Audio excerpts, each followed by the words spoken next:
다 같이 사도신경으로 신앙 고백하심으로 새벽 기도회를 하나님께 드리시겠습니다. 나는 전능하신 아버지 하나님 천지의 창조주를 믿습니다. 나는 그의 유일하신 아들 우리 주 예수 그리스도를 믿습니다. 그는 성령으로 잉태되어 동정녀 마리아에게서 나시고 본디오 빌라도에게 고난을 받아 십자가에 못 박혀 죽으시고 장사된 지 사흘 만에 죽은 자 가운데서 다시 살아나셨으며 하늘에 오르시어 전능하신 아버지 하나님 우편에 앉아 계시다가 거기로부터 살아있는 자와 죽은 자를 심판하러 오십니다. 나는 성령을 믿으며 거룩한 공교회와 성도의 교제와 죄를 용서받는 것과 몸의 부활과 영생을 믿습니다. 아멘. 찬송가 263장 찬양하시겠습니다. 찬송가 263장입니다.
하나님 말씀 함께 보겠습니다. 구약성경 민수기 29장 7절에서 11절까지 말씀입니다.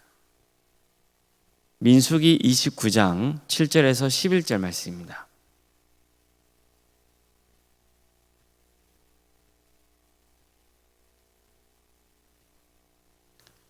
민수기 29장 7절에서 11절까지 말씀을 교독하시겠습니다.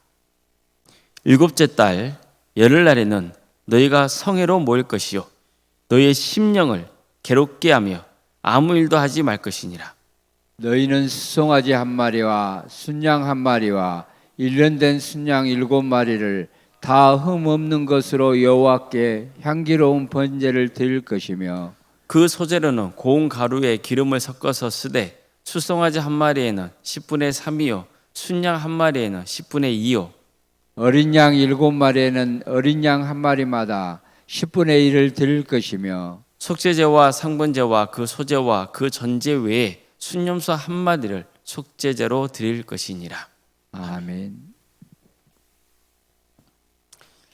오늘도 새벽기를 드리며 하나님의 은혜를 간구하는 모든 성도님들의 삶의 자리마다 또 하나님께서 친히 세우시고 다스리시는 광주 동암교회 위에 하나님의 은혜와 평강이 충만하기를 주의 이름으로 축원합니다.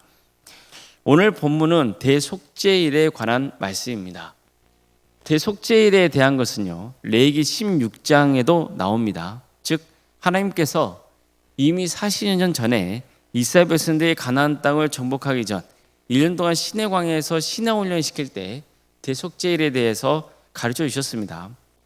그런데 40년이 지나고 이스라엘 백성들이 두 번째로 가나안 땅 정복을 앞두고 있을 때도 또다시 대속죄일에 대해 가르쳐 주신 겁니다. 비단 대속죄일만 다시 강조하신 게 아닙니다. 이미 우리가 살펴본 대로 하나님께서는 안식일에 대해서도 가나안 땅 정복을 앞둔 새로운 세대를 향해 재차 강조하십니다. 그만큼 하나님을 예배하고 죄를 정결하게 하는 것이 중요하기 때문입니다. 특히 대속죄일의 경우는 이스라엘 백성들의 1년에 한 번 하나님 앞에서 죄 용서를 받는 날이었습니다. 백성들은 이날에 모여서 죄를 회개하고 또 금식하면서 자신과 이스라엘 공동체의 죄를 고백해야 했습니다. 특히 대속죄일에는 대제사장의 역할이 중요했습니다. 대제사장은 오직 대속죄일에만 지성소에 들어갈 수 있었습니다. 이를 위해서 대제사장 자신이 먼저 죄를 정결하게 하는 의식을 거행해야 했습니다. 그런 다음 백성들의 죄를 속하기 위해서 지성소에 들어가서 제물의 피를 뿌리는 의식을 거행해야 했습니다. 이날의 백성들을 위해서는 순년소 2마리를 하나님께 바쳐야 했습니다. 한 마리는 속죄 제물로 바쳐지고 다른 한 마리는 대제사장이 안수해서 백성들의 죄를 전가시킨 다음에 광야로 내보내야 했습니다. 이런 의식을 1년에 한 번 대속죄일에 거행해야 했습니다. 특히 오늘 본문을 보면요, 대속죄일에 백성들이 취해야 할 행동과 바쳐야 할 제물의 종류에 대해서 자세히 가르쳐주고 있습니다. 먼저 하나님은 이렇게 말씀합니다. 7째 달 열흘날에는 너희가 성회로 모일 것이요 너희의 심령을 괴롭게 하며 아무 일도 하지 말지니라. 자, 우선 하나님은 백성들이 모이게 하셨습니다. 이스라엘 공동체가 함께 죄를 회개하고 용서받아야 하는 날이기 때문이에요. 그리고 자신들의 심령을 괴롭게 하고 아무 일도 하지 말라고 하시죠. 여기서 너희의 심령을 괴롭게 하라는 말씀은 금식을 해야 한다는 뜻이 들어있다고도 볼 수 있습니다. 그러나 진짜 중요한 것은 여기서 특별히 강조하고 있는 것은 자신들이 지은 죄를 심각하게 여겨야 한다는 뜻입니다. 즉 형식적으로 죄를 용서받으려 하면 안 된다는 것을 강조하고 있는 거예요. 성경에 이런 말씀이 있죠. 너희는 옷을 찢지 말고 마음을 찢고 너희 하나님 여호와께로 돌아올지어다. 이 말씀처럼 진심으로 하나님께 죄를 회개해야 한다는 것이에요. 죄를 뒤집어 쓰고 또 옷을 찢는 것으로 자신의 죄를 회개했다고 생각해서는 안 되는 거예요. 정말 중요한 건 뭐예요? 마음을 찢는, 정말 자신의 심령을 괴롭게 하는 그런 심정으로 죄를 회개한다는 거예요. 아무 일도 하지 말라는 것은 그날은 오직 하나님께 죄 용서를 받는 것에 온전히 집중해야 한다는 뜻입니다. 하나님께 죄 용서를 받는 것보다 더 중요한 일은 없기 때문이에요. 왜 그렇습니까? 가장 중요한 것은 하나님과의 관계가 회복되어야 하기 때문이에요. 하나님과 친밀한 교제 속에 있어야 됩니다. 이거보다 중요한 건 없는 거예요. 자, 그럼 뭐가 하나님과의 관계를 가로막고 있나요? 죄입니다. 그래서 죄 용서를 받고 삶을 정결하게 하는 게 그 무엇보다도 중요한 겁니다. 이 때문에 이날은 오직 하나님께 진심으로 죄 용서를 구하고 죄 사함을 받는 것에 집중해야 되는 거예요. 그럴 때 대속죄일은 하나님의 은혜를 입는 복된 날이 되는 겁니다. 그러니까 단순하게 모여서 금식만 하는 날이 아니고 진심으로 하나님의 용서를 바라며 삶이 치유되고 회복되기를 간절히 바라는 소망의 날이 되는 거예요. 또 본문을 보면요, 대속죄일에 어떤 제물을 바쳐야 하는지로 가르쳐져요. 수송아지 1마리와 순양 1마리와 1년 된 순양 7마리를 번제로 드려야 하는 거예요. 또 곡식을 드리는 소제도 함께 드리라고 하셨어요. 대속죄일에는 속죄제로 순념소 한 마리도 따로 드려야 됩니다. 또 매일 아침 저녁으로 드리는 예배도 바쳐야 돼요. 이것은 대속죄일 같은 특별한 날이라 해도 일상으로 드리는 예배는 계속해서 지속돼야 한다는 것을 보여주고 있는 거예요. 대속죄일이 됐기 때문에 대속죄일에 관한 의식만 지켜서는 안 되고 그날이라 할지라도 매일 하나님께 드리는 제사를 드려야 된다는 거예요. 즉 일상적으로 드리는 예배가 신앙생활에서 든든한 토대가 되어야 한다는 것을 가르쳐주고 있는 겁니다. 우리는 어떻습니까? 특별한 날 그러면 그날에도 좋다는 생각을 갖잖아요. 그렇지 않습니까? 물론 이스라엘 백성들에게 대속죄일은 너무나 중요한 특별한 날이에요. 이미 말씀드린 것처럼 그날에만 대제사장이 지성소에 들어가서 모든 백성들의 죄를 구하고 한꺼번에 공동체가 죄 용서를 받을 수 있는 기회를 가질 수 있었기 때문입니다. 하지만 극단적으로 이렇게 생각해 보세요. 평소에는 늘 죄를 짓고 살다가 자기 마음대로 지내다가 대속죄일에만 죄를 용서받으면 된다 생각하면 돼야 안 돼요? 그건 안 되는 거죠. 우리식으로 하면은 6일 동안 자기 마음대로 살다가 주일에 교회에 나와서 회개하면 된다. 이런 식으로 신앙생활하면 안 된다는 거예요. 또 이런 경우도 어떻습니까? 우리는 1년에 한 번 부활절 예배를 드리잖아요. 부활절 예배를 통해서 예수님의 부활을 기념하잖아요. 자, 그럼 부활절에만 예수님의 부활을 기념해야 됩니까? 그건 아니죠. 우리는 항상 주님의 부활을 믿고 부활 신앙을 소망하며 살아가야 되는 거예요. 그러면서 부활절 예배를 드릴 때 그 부활절 예배가 더 가치가 있는 거죠. 우리가 곧 있으면 지켜야 될 맥주 감사 주일도 마찬가지죠. 평소에는 늘 불평불만만 하다가 맥주 감사 주일에만 하나님이 베푸시는 은혜를 돌아보고 감사하면 되겠어요? 우리는 항상 주님이 베푸신 은혜에 감사해야죠. 그러면서 1년에 한 번 있는 맥주 감사 주일을 맞아서 하나님이 베푸신 그 은혜를 다시 한번 헤아려보고 감사와 영광을 올려드릴 때 하나님께 드려지는 그 맥주 감사 주일 예배가 더 의미 있고 가치 있고 또 기쁜 일 아니겠습니까? 하나님께서 그 예배를 기쁘게 받으시는 거죠. 이스라엘 백성들에게 대속죄일은 죄를 용서받는 날입니다. 그러나 그들은 대속죄일에만 죄를 용서받을 기회를 얻는 게 아니에요. 제사 방법 중에 속죄제도 있고 속건제도 있잖아요. 다 죄 용서를 받기 위해서 드리는 제사예요. 이스라엘 백성들은 평소에도 이런 제사를 통해 하나님께 죄 용서를 받아야 되는 거예요. 이런 삶을 살면서 1년에 한 번 드리는 대속죄일에 공동체가 함께 모여서 죄를 회개할 때 대속죄일은 그들에게 큰 은혜를 입는 거룩한 날이 되는 겁니다. 무엇보다도 우리는요, 심령을 괴롭게 하는 마음으로 회개해야 되는 거예요. 다시 강조하지만 단순히 금식을 하는 회개가 아니고 정말 마음을 다해서 진정으로 삶을 회개해야 됩니다. 그럴 땐 삶을 고치도록 힘써야 되는 거예요.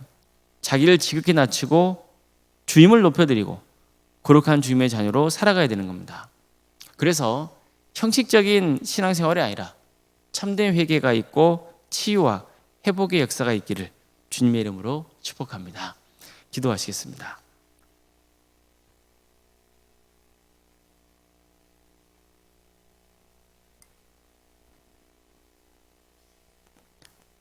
사랑하는 하나님 감사드립니다. 오늘도 우리에게 새로운 날을 허락해 주신 하나님, 우리에게 주어진 하루가 하나님께 영광 올려드리는 복된 하루가 되게 하여 주시옵소서.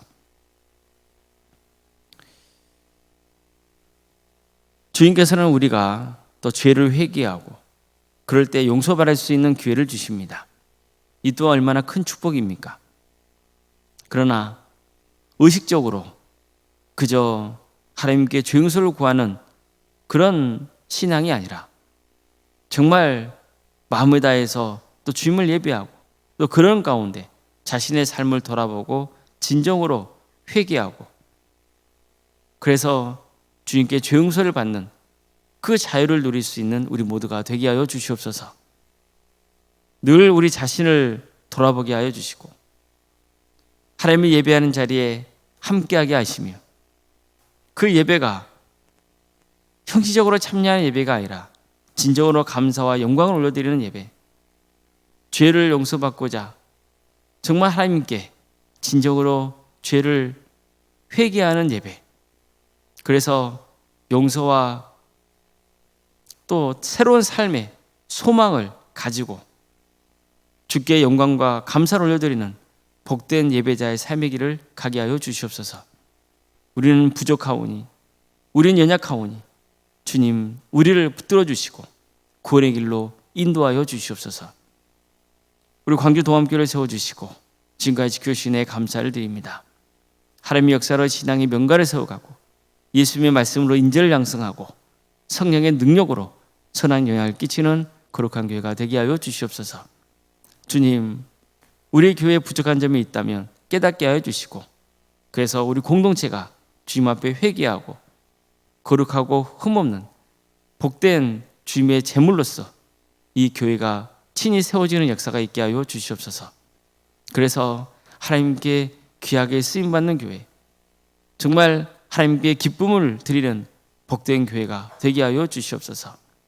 우리 성도들이 이 교회를 향해서 모이고 함께 죄를 회개할 때 주님 그 죄를 용서해 주시고 무엇보다도 또 우리 가정을 회복시켜 주시고 그래서 한 삼대 없이 모두가 구원의 은혜를 입는 복된 역사가 있게 하여 주시옵소서.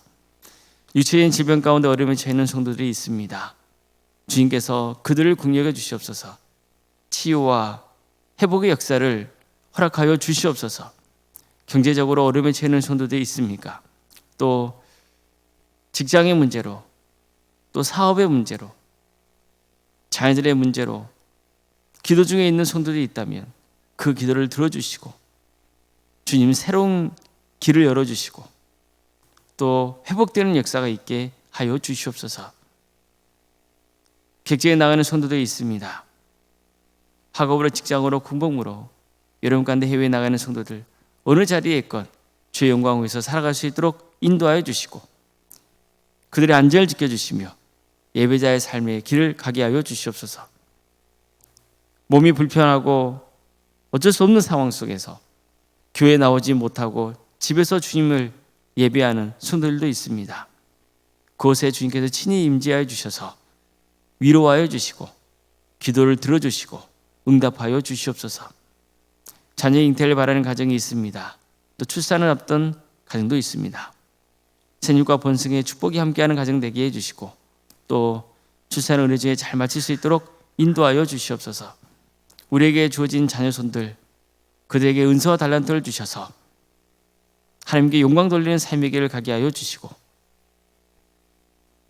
우리 성도들의 사업장과 직장자를 지켜주시며 또 결혼을 위해서 준비 중에 있는 우리 성도들 주께서 기억하여 주셔서 은혜 중에 결혼을 잘 마칠 수 있도록 인도하여 주시옵소서. 주님, 여름 사역을 위해서 기도합니다. 도와주시옵소서. 섬기는 교육자들과 또 선생님들 가운데 함께하여 주셔서 성령님의 역사로 이 일을 잘 감당케 하여 주시옵소서. 이 귀한 기회를 통하여서 많은 영혼이 주님을 믿는 역사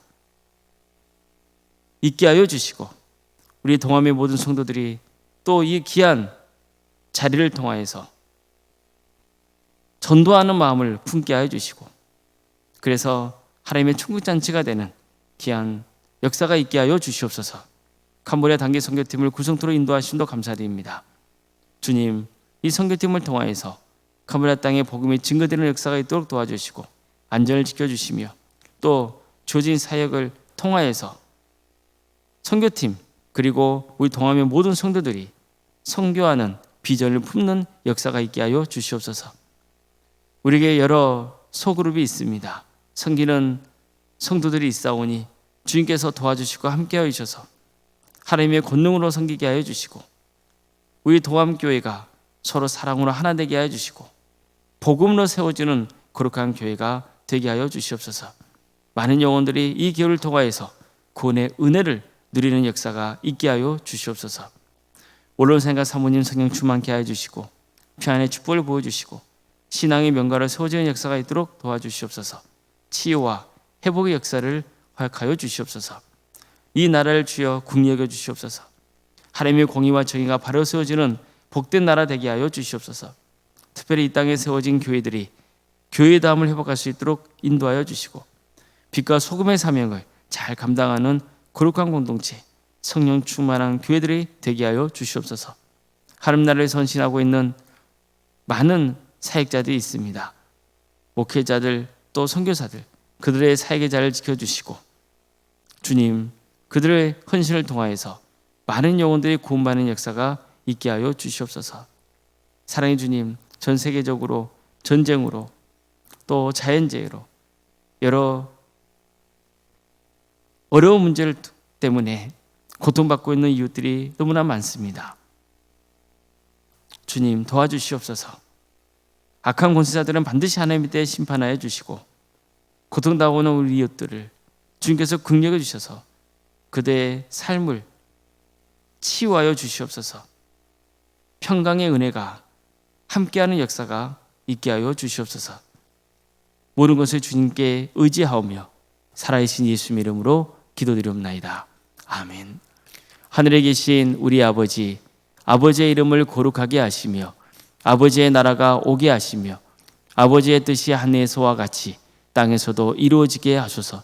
오늘 우리에게 일용할 양식을 주시고 우리가 우리에게 잘못한 사람을 용서하여 준 것 같이 우리 죄를 용서하여 주시고 우리를 시험에 빠지지 않게 하시고 악에서 구하소서. 나라와 권능과 영광이 영원히 아버지의 것입니다. 아멘.